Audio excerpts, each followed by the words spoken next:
வணக்கம் and welcome to Kamal's அடுப்பாங்கரை.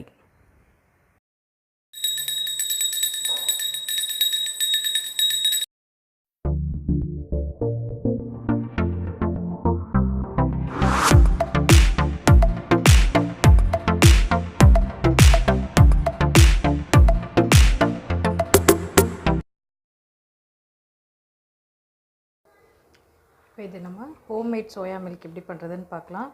இந்த soya bean வந்து ஒரு 12 ஹவர்ஸ் ஓவர் நைட் சோக் பண்ணியிருக்கேன், ஊற வச்சுருக்கேன். ஸோ இப்போ இது பார்த்திங்கன்னா ஊற வச்ச உடனே அதுவே வந்து இந்த தோல்லாம் மேலே வந்துடும். ஸோ இப்போ நம்ம இந்த தோலெல்லாம் வந்து நம்மளே இப்படி நசுக்கி விட்டோன்னா அதுவே வந்து வெளியே வந்துடும் ஊற வச்சுருக்கிறதுனால. ஸோ இப்போ அந்த தோலெல்லாம் எடுத்துடலாம். இந்த தோலெல்லாம் எடுத்தால் தான் வந்து நமக்கு வந்து நல்ல பால் கிடைக்கும் இந்த சோயா மில்க் எக்ஸ்ட்ராக்ட் பண்ணுறதுக்கு. ஸோ இப்போ இது எல்லா பாலையும் இப்போ எல்லாமே நம்ம முடிஞ்ச அளவுக்கு வந்து தோலை வந்து இப்படி எடுக்கிறதுக்கு பார்ப்போம். இப்படி எடுத்தாலே பாதிக்கும் வெளியே வந்துடும். பாருங்க இவ்வளோ வெளியே வருது. ஸோ இப்போ இந்த மாதிரி வெளியே வந்தது முடிஞ்ச அளவுக்கு நான் எடுத்துகிட்டு இதை காட்டுறேன் உங்களுக்கு. இப்போ சோயாவை எல்லாத்தையும் தண்ணி வற்றிட்டு நம்ம இந்த ஸ்கின்னெல்லாம் நான் எடுத்துட்டேன், மேலே தோலெல்லாம் இதில் எடுத்து வச்சுருக்கேன். ஸோ 1-2 இதில் இருந்தாலும் பரவாயில்ல, நம்ம இதில் மிக்சியில் போடும்போது அதுவாகவே வந்துடும். ஸோ இப்போ இதை எடுத்து மிக்சியில் நம்ம போட்டுடலாம். இப்போ டைரெக்டாகவே நான் வந்து இந்த பால் எக்ஸ்ட்ராக்ட் பண்ணுற அந்த இதுலேயே நான் யூஸ் பண்ணிக்கிறேன். இல்லைன்னா நீங்கள் நார்மல் மிக்சியில் கூட போட்டு எடுத்துகிட்டு நம்ம துணி போட்டு கூட நம்ம பிழிஞ்சு எடுத்துக்கலாம் பால். ஸோ இப்போ இதில் தேவையான அளவுக்கு தண்ணி ஊற்றி நம்ம ஃபஸ்ட்டு பாலை எடுத்துக்கலாம். இதில் போட்டுடுறேன்.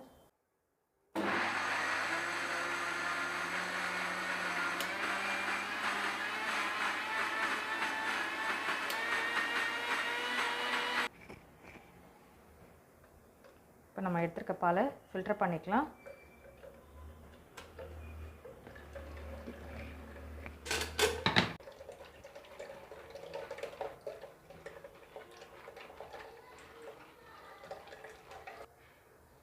இப்போ நம்ம ஃபில்டர் பண்ணதில் இந்த அளவுக்கு பால் வந்திருக்கு. இதை வந்து மறுபடியும் வந்து ஒரு துணி வச்சு ஒரு ஃபில்டர் வச்சு நான் ஃபில்டர் பண்ணிக்கிறேன்.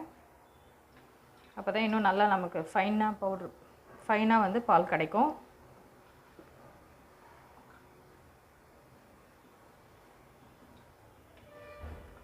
இது ஃபுல்லாக பண்ணிவிட்டு நம்ம பார்க்கலாம். இப்போ நம்ம எடுத்ததில் பால் இந்த அளவுக்கு வந்திருக்கு.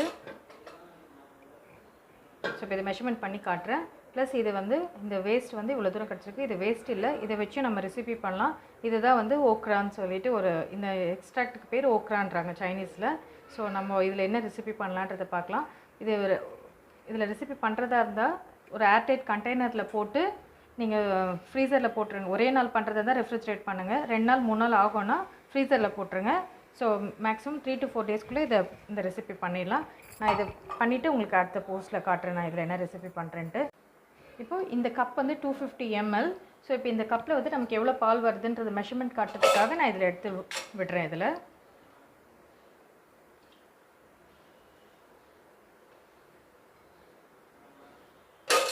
ஸோ 1 கப்,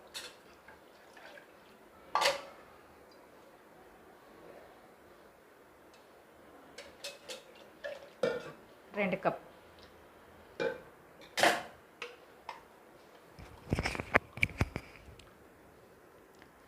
3 கப்,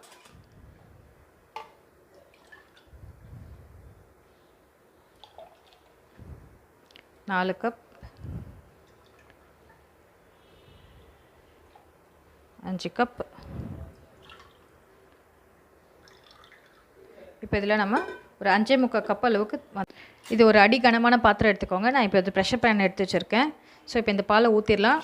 நான் அந்த 1/2 ஸோ இப்போ இதில் கிட்டத்தட்ட நமக்கு 1.5 லிட்டர் பால் இருக்குது. இப்போ இது அப்படியே விட்டுடலாம். கன்சிஸ்டன்சியை பாருங்கள், தண்ணியாக இருக்கா திக்காக இருக்கான்னு.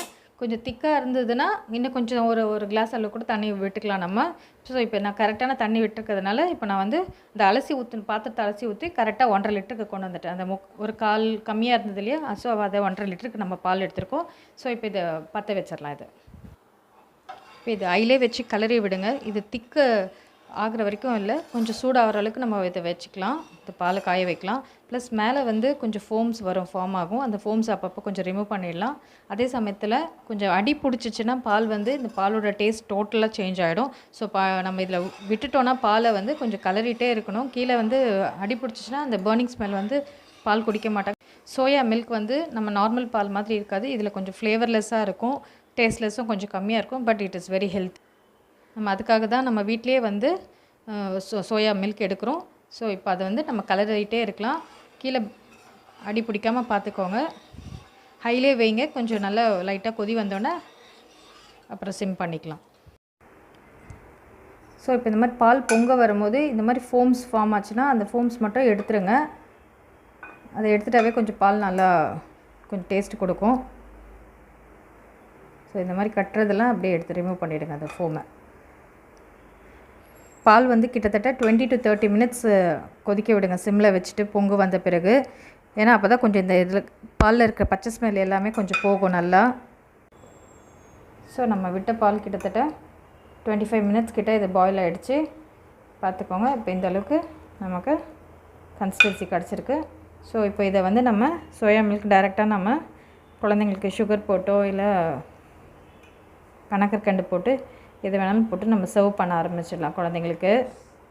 இப்போ இதே வந்து வேறு ரெசிபீஸும் நம்ம செய்யலாம் இதில். ஸோ அதையும் நான் உங்களுக்கு போட்டுட்டு போஸ்ட் பண்ணி காட்டுறேன். இதில் 3 ப்ராசஸ் தான். ஃபஸ்ட்டு ஒரு டைம் வந்து நம்ம எவ்வளோ குவான்டிட்டி தேவையோ அந்த அளவுக்கு சோயாபீனை எடுத்து ஒரு 12 hours இல்லை ஓவர் நைட் சோக் பண்ணி எடுத்துடணும். செகண்ட் டே வந்து அதை பால் எடுக்கணும். 3வது ப்ராசஸ் வந்து பாலை வந்து நல்லா இப்படி காய வைக்கணும். எவ்வளோக்கு எவ்வளோ நல்லா காய வைக்கிறோமோ அந்த அளவுக்கு அது பச்சை வாசனை போகும். இதில் வந்து நம்ம நார்மல் பால் மாதிரி இல்லாமல் ஒரு ஸ்மெல் வரும். ஸோ அந்த பச்சை வாசனை போகிற அளவுக்கு நல்லா நம்ம கலரி விட்டுட்டே இருக்கணும். ஸோ நல்லா கொதிக்க வச்சிங்கன்னா எவ்வளோக்கு எவ்வளோ கொதிக்க வைக்கிறோமோ அந்த அளவுக்கு இதுலேருந்து பச்சை ஸ்மெல் போகும். பாலும் நமக்கு நல்லா திக்காக கிடைக்கும். வீட்டிலே செஞ்ச நம்ம ஆரோக்கியமான பால் ரெடி ஆகிடுச்சு. இது ஹாட்டாகவும் நம்ம குடிக்கலாம், இல்லை கோல்டாகவும் நம்ம மில்க் ஷேக்ஸ் மாதிரி ஏதாவது பண்ணிவிட்டு கோல்டாகவும் நம்ம குடிக்கலாம். நம்மளோட ஆரோக்கியமான சுவையோட மிகுந்த பனக்கற்கண்டு போட்டு நம்மளுடைய சோயா பால் ரெடி ஆகிடுச்சு. இப்போ என்னென்ன உங்களுக்கு சீனி தேவையோ அந்த மாதிரி சேர்த்து நம்ம ஆட் பண்ணிக்கலாம். இதே சூடு பாலில் நம்ம போன்விட்டா, பூஸ்ட்டு, ஹார்லிக்ஸ் எது வேணாலும் போட்டு நமக்கு ஃப்ளேவர் பண்ணி கொடுத்தோன்னா குழந்தைங்க அந்த டேஸ்ட்டு மறந்துட்டு சாப்பிட்ருவாங்க. ஸோ நமக்கும் ஒரு ஆரோக்கியமான பால் கொடுத்ததுக்கான ஒரு திருப்தியும் நமக்கு இருக்கும். இதை சூடாகவும் பரிமாறலாம், கோல்டாகவும் பரிமாறலாம். இதை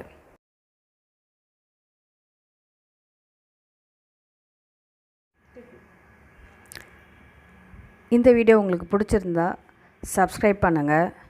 கூடவே இருக்கிற பெல் ஐக்கான் பட்டனை கிளிக் பண்ணுங்கள். ஃபர்தர் நோட்டிஃபிகேஷன்ஸு உங்களுக்கு கண்டினியூ ஆகிறதுக்கு அது ஹெல்ப் ஆகும். உங்களுக்கு இந்த வீடியோ பிடிச்சிருந்தா லைக் பண்ணுங்கள். ஏதாவது கமெண்ட் பண்ணணுன்னு இருந்தால் கமெண்ட் செக்ஷனில் கமெண்ட் பண்ணுங்கள். இது யூஸ்ஃபுல்லான வீடியோவாக இருந்தால் உங்கள் ஃப்ரெண்ட்ஸ் ரிலேட்டிவ்ஸ்க்கு ஷேர் பண்ணுங்கள். மறக்காமல் சப்ஸ்கிரைப் பண்ணிவிடுங்க. Bye friends. நெக்ஸ்ட் வீடியோவில் நல்ல ரெசிபியோடு பார்க்கலாம்.